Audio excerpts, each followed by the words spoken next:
Breakfast with Bob and Brother Paul. Don't you be forgetting, brother. I was waiting. I'm going, oh, is it going to happen? He forgot about me. Welcome back to the 2013 edition of Breakfast with Bob and Paul. We are at Beautiful Huggo's live streaming on triathlete.com. And, of course, we have a live studio audience. Yes. Wow. Yeah. Woo. We are also sponsored by Monster iSport, the athlete's headphones. And our next guest, two-time Ironman 70.3. Count that. That's uno dos. Ironman 70.3 world champion, Mr. Sebastian Kienle, joining us. Yeah, yes, there are the stripes. There's the stripes. That's world championship stripes. And as he pointed out to us as he came in, there's an empty spot on the left arm. Room for the other sleeve. There's room on the other sleeve. Speaking about that, let's talk a little bit about you just went back to the 70.3 race to win your second title. Different going back there as people are picking you to win because you won the year before. Going in as the defending champion, was it harder? On the one hand, I think people. I think people didn't pick me to win, to be honest, because my season so far till Vegas was not so good, and also the European champs 70.3 leading up to Vegas. I mean, I lost about 6 minutes on Jan Frodeno only on the run, and I mean that's a different world. And I was really surprised, and I think I surprised a lot of other guys by being on shape, right on the money in Vegas, and it surprised me too. And it was I think it was even better the second time. Yeah. So talk a little bit about that peak, because obviously as an athlete you're trying to peak for Worlds, but you're like, yeah, it surprised me too. As an athlete, you sort of know the indications of what's going to lead to a good race in your training, and maybe even in the week before during your taper. You didn't notice that, right? It was a big. It's funny because, you know, I think I'm always peaking by accident. That's a good accident. Yeah, that's a really good accident. Yeah, I mean, I wish I could have peaked in Frankfurt too, and but you know, with circumstances from the outside, injuries and illness, I wasn't able to do the training to be fit enough for Frankfurt, and also for Wiesbaden 70.3 European champs. And then I realized it's getting better and better with every day, and it's great to be on an up right before important race, and that also gives you a big boost mentally. And yeah, that's probably the good thing with being not so fit early. But just like I said, I mean, if you watch Pete Jacobs, I mean, he is very good at it, and he's not getting nervous by having some average result in the early year. I'm the other way around. I get really nervous, and I want to be fit the whole year, even if it's not possible. So it must be a bit of a relief, and you must take a lot of comfort from that win at 70.3, because like last year, and then it leads to a great result here in Kona. You end up fourth with a flat tire. You won again in Vegas. Now you're coming in, no flat tire. What's going to happen, People telling me the statistics for, I don't know, 4 weeks now, that you see Crowe winning 70.3 worlds, and then here you're seeing Leander, you're seeing me last year. I have been in the shape to at least, I mean, be a contender for the victory without a flat. And then everybody keeps telling me, the winner usually makes top 4 in the year before, and usually the winner never won a European Ironman or long course race in the summer. Yeah. So and I'm leaning the Kona Pro ranking, which is so statistic is on my side. But on the other hand, I know with 70.3 it's not. There was not a lack of base or something like that with my training. That wasn't too important. I mean, my running mileage is very, very low this year, and I think that's gonna probably hurt more here in Kona than it did in Vegas. But yeah, we'll see. I mean, I'm accidentally doing the Pete Jacobs style training now too, so we'll see how that pays out. Did you talk to him about that? Yeah. We. I mean, it was, you know, with Twitter and everything. You usually know what's going on the other side of the world in Australia too, and we had some tweets back and forth, you know, joking around in the spring because he was injured and I was injured, and you know, about being fit when it counts. And I met him on the bike, and we just pointed out, you know, that there are a lot of similarities this year, and I think everybody after last year, kind of, I don't know if it's just a feeling, but I think they're doing a little bit less, which is not so good because usually I think they're faster than also the other guys, you know. Yeah.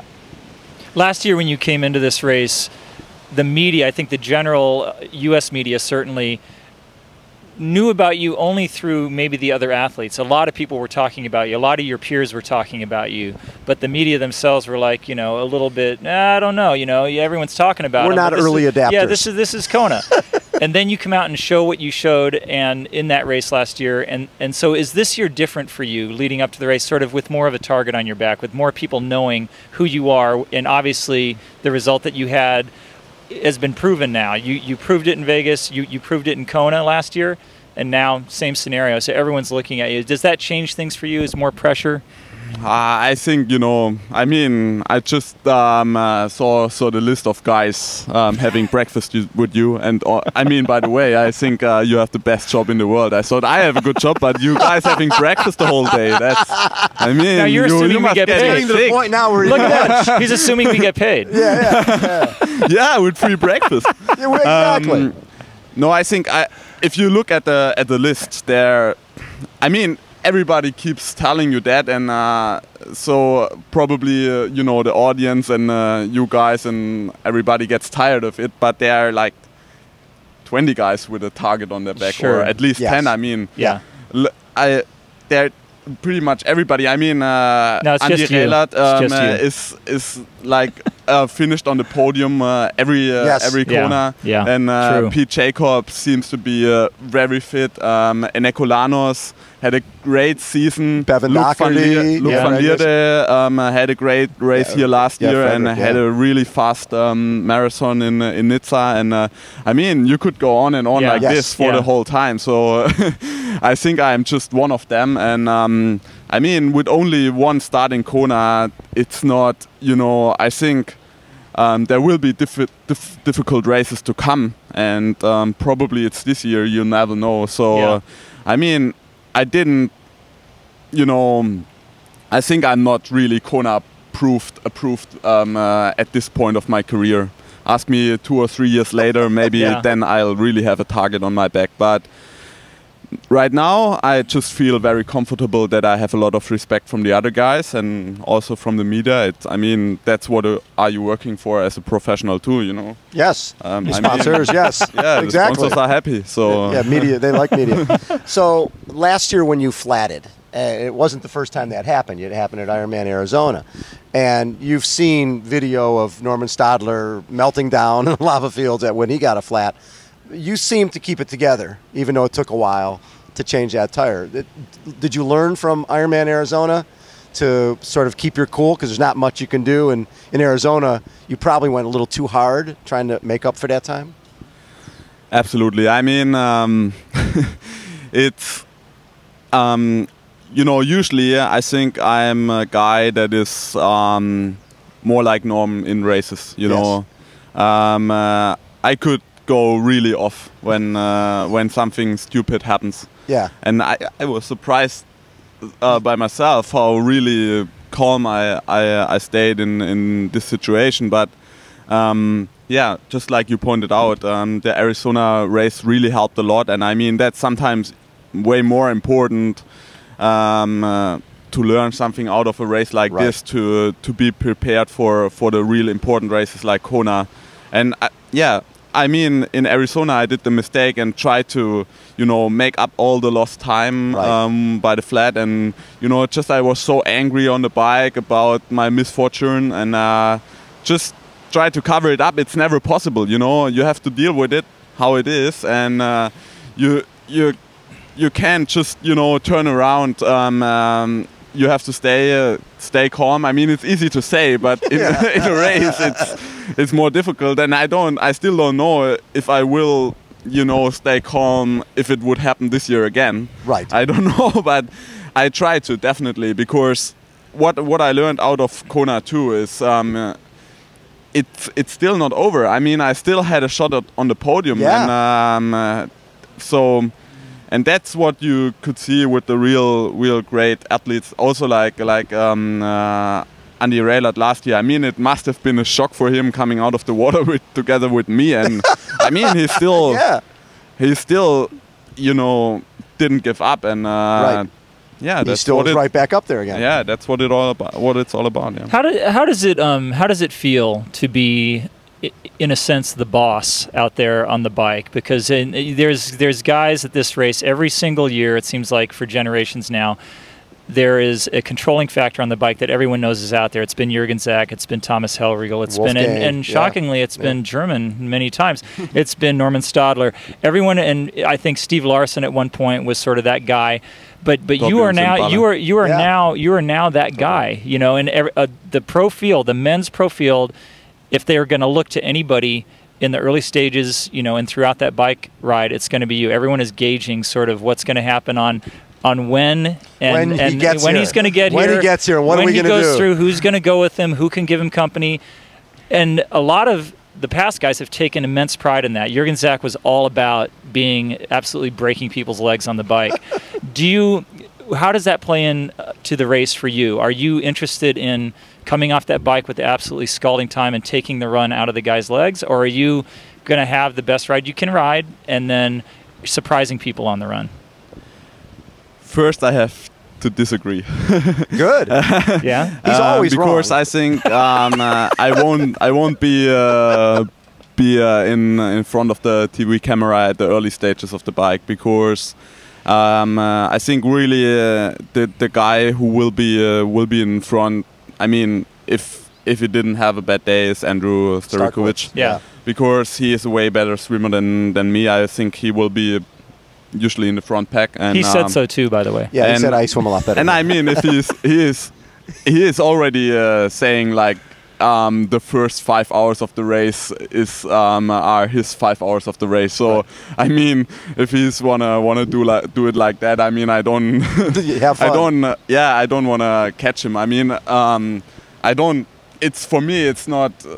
It's not necessary to be first of the bike. I really don't care. I want to be first at the finish line. Yeah.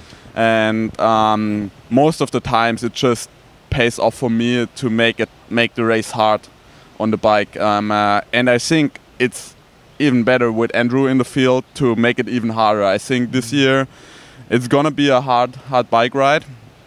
And it always is, but right. It's gonna be hard and fast, because a lot of people out there know, they have to take a chance and probably try to stay with Andrew at the beginning, and then they'll probably try to stay with me when I'll hopefully not come too much later. And so I think in Vegas you've seen it that it's pace in my cards if the bike ride is really hard, because I could still run good off a very hard bike. And yeah. I mean, if we all stay together in a group, I don't have the abilities to run a sub 2:40 marathon. I mean, that will be Pete Jacobs and a couple of other guys who could do this. But even last year, you see Pete improved a lot on the bike. Yes. But even if you are able to go fast on the bike, it still harms your marathon, you know. So he didn't run. I mean, he wasn't forced to run faster. Probably I tried to force him to run faster this year. But even if he's able to ride faster, doesn't mean that it doesn't have any impact on his running abilities later. So we'll see. But of course, I try to make it hard. So does Starkey take a little pressure off you? In terms of the expectation of being the best cyclist out there? No, I mean that's something I'm not looking for. Yeah, and I mean it's great because I know, especially you guys from the US pay a lot of credit to the Maverick style guys who not hiding and just go for it. But I mean I would probably hide too if I have the ability to run sub 40 marathon. And I mean I'm working on that, but yeah, it's just my style of racing, and I think you always have to find a balance. I don't want to be that guy who's leading off the bike with 15 minutes and then running 3:30 or something. That's not what I'm looking for. I remember Pete saying that it took him a number of years to learn that even if he buried himself on the bike, if he went really, really hard on the bike, he wouldn't lose much on a run, right? And you rode really hard in Vegas and still ran a 1:14. Right? I mean, that's a great run. That's a great half marathon really run. So it's not like you're one of those guys who has to ride, he has to get a big lead, to still run it. When did you realize that you could ride hard and still run well? It was about 20 years ago, maybe. Yeah, that long I don't know, ago. because I mean, I always have been slow in the swim, and since I'm doing triathlon. I did a lot of drafting races, short course races too, and I always had to catch up. I always had to chase, and usually it was more like I was going very hard for the first 20K to catch the group. Then I was in the group, staying in the group for about 10K, and then I thought, okay, now we have to think about the runners in the field, and I tried to get rid of them. escape or whatever. I mean, sometimes we had hard bike courses, and it was possible to get rid of them. And then I realized I could still run very good times, and I think, I don't want to tell everybody now as race advice, just go as hard as you can on the bike. It doesn't matter for the marathon, but sometimes it's good to try different things out. And I mean, I'll have to try out probably to go slow on the bike and check out what it does with the run. Yeah, we'll see. So looking at the guys in this race, and obviously it's the same players from last year who featured in that top 5, and there's some new players this year. Are there guys that you look at this year in terms of your strategy? Are there guys that you think about if they're in the group at Hawi, if they're in the group at Kauai High on the way home? Do any of these guys change your strategy as you go through this day? It's so difficult because even if I only have 2 minutes lead on the group, or no lead on the group. I mean, if I not feel I can't go harder just because I know I probably need 3 or 4 more minutes, and sometimes it's just not possible if they are going faster than I expect, or then I can't change very much. I have to race with my own what I could do on this day and with my own strengths, and but of course there are a lot of guys who will be very interesting to watch if they are in the group. And I mean, it's so difficult. I mean, you can't invite everybody to the press conference, but there are a lot of guys that is not a lot of talk about. Yeah. There's a German, Jan Raphael, who got second in Sure. Frankfurt. Yep. James Kanema just had an amazing 70.3 race in Cozumel, and seems to be very, very fit. I mean, he improved a lot in swim. So there are a lot of guys to watch, definitely. Sure. Love that. So last year you win Worlds 70.3, and then you finished 4th in Kona. The fact that you flatted, you could have finished that race and thought, what a bummer, I could have won, or I could have been second. But you were pretty happy getting 4th place. Yeah, absolutely. I mean, it was the first time, and it was for myself, it was more important to prove that I have the general ability and the talent to win the race one day. Mm-hmm. Even if I didn't. Of course, it's not in the result list, but it's in your head, and that sometimes matters more than the result list. But then the spring comes and the problems, and then I started to think probably the chance won't be there anymore this year or the next year. Probably it was the only chance you'll ever get, and that's really bad if you start to think like this. Doesn't really help. I could tell you. I mean, I wanted to get rid of it, but it was difficult. But yeah, now I mean, it's probably the same than outside of the race than in the race. Right. It's over when it's over, and I think it's not over at this point. When you got to finally experience Kona last year, what were the things that impressed you about this race, either before all the hype and the media leading up to and or during the race? Were there things that surprised you about this course and this event in particular that you were just like, wow, it's everything they said it would be, or I didn't expect this or that? You know, if you came here and you fly back home, you'll probably not saying, you know, it's not that windy, it's not that hot, or you know, the swim was not that hard or something like that. I mean, there are tougher swim courses with more waves, sure, like in Wales, or there are tougher bike courses like in Lanzarote. There are hotter run courses than this, definitely. But you know, in combination, it makes it very, very hard. And what I really I mean, in Germany, if you look at races like Ross or Frankfurt, there are always a lot of spectators. And in Frankfurt, you have this 4-loop setup, and it's always spectators. And here, if you are coming back from Energy Lab, it's very lonely, man. It's very lonely. And if you are hurting and if you are suffering, it's very lonely. And that's something I could remember also from if you are on the bike. I mean, of course, there are only so much people here, and I think most of the people living here are volunteering. So, but it's still very lonely on the bike course, and you really have to be very focused not to get slow. Or is this even a race here? Or Yeah, you know, you yeah. always have to push yourself. That's very tough. So last year, and I still think Ferris El Sultan is, I consider him a German guy, right? Yes. So you had Andreas Rehler, you, Ferris, and Timo in the top 6, right? Four of you guys in the top 6. That's pretty amazing. And I already know the question. no, I don't care about the top German thing. And then if you look back at the history, Jürgen Zach and Wolfgang and Norman. Hellriegel. Yeah, what is it about this particular race that Germans do really, really well at? It's not like you guys grew up in tropical conditions, and especially on the bike. I mean, there's all the Uber cyclists is always, you know, someone. It's Jürgen, it's Norman, it's yourself.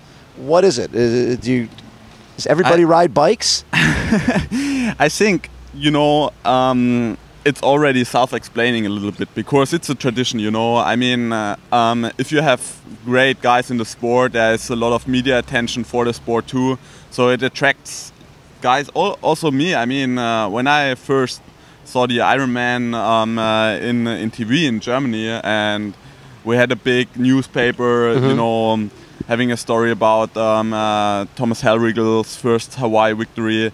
And I mean, it's pretty much the same than with the Australian guys. They just have the tradition, and it's going and going. Right. And we still have a very good sports system in Germany, which helps the short course athletes. And I mean, they are switching to long course later, like Andy Reller did. And I mean, also the other guys, they were short course athletes. So right. I think that's kind of why it is like that. And yeah. So are you winning this year? No pressure. No one's watching. Just No, you there's and nobody Bob. watching. You, me, you and guys, close your ears. Close your ears. Could you have? Do you have a time travel machine or something like that? Yes, we do. We do have a time probably travel. could answer this question. Probably. I don't. Like everybody. I don't know. I mean, my guess is as good as yours. I think. Right. I'm in really good shape. Okay. I think I'm in a general ability to win. That's all you can do. I mean, and you're healthy. I will answer probably in the same way than everybody will answer the question. It's so hard, and it's such a long day, and ask me on Sunday. Everybody else was sounds like a winner to me, Bob. No, Pete Jacobs and those guys were like, there's nobody else here, and I'm going to win this easy. That's what they all said. So it won't be a problem. That would be Mecca. That would be Mecca. Sebastian Kienle has been our guest. Again, this is Breakfast with Bob and Paul. We are sponsored by Monster Eye Sport, the athlete's headphones. We are at Beautiful Huggos, live on triathlete.com, and taking us out, the one, the only, Poncho Man. In the wine makes me happy, makes me feel fine. Johnny Bubble, it makes me warm all over, with the feeling that I'm gonna have breakfast with Bob and brother Paul. Poncho Man and our studio audience. Woo!